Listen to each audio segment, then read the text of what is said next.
Handog para sa mabuting relasyon. Ikatlong kabanata.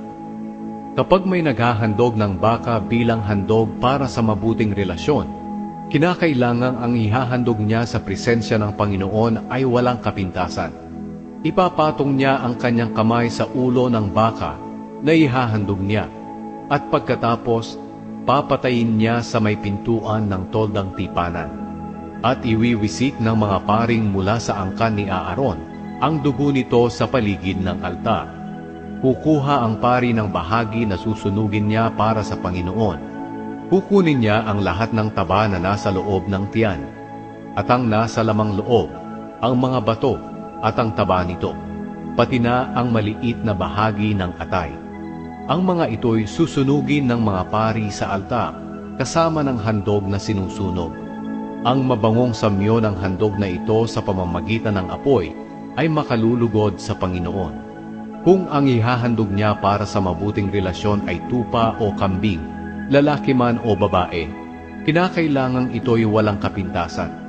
Kung maghahandog siya ng tupa sa Panginoon, ipapatong niya ang kanyang kamay sa ulo ng tupa at papatayin niya sa harap ng toldang tipanan. At iwiwisik ng mga paring mula sa angkan ni Aaron ang dugo nito sa paligid ng altar. At mula sa handog na ito'y kukuha ng bahagi na susunugin para sa Panginoon.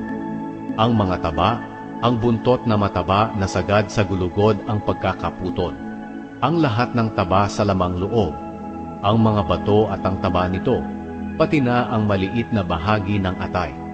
Ang lahat ng ito'y susunugin ng pari sa altar bilang handog na pagkain. Ito'y handog sa pamamagitan ng apoy para sa Panginoon.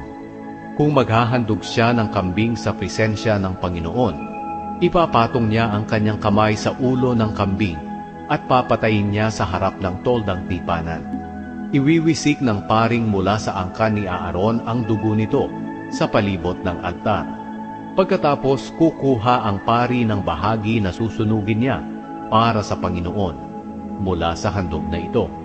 Kukunin niya ang lahat ng taba sa lamang loob, ang mga bato at ang taba nito, pati na ang maliit na bahagi ng atay. Ang lahat ng ito'y susunugin ng pari sa altar bilang handog na pagkain. Ang mabangong samyo ng handog na ito sa pamamagitan ng apoy ay makalulugod sa Panginoon. Ang lahat ng taba ay sa Panginoon. Huwag kayong kakain ng taba o dugo.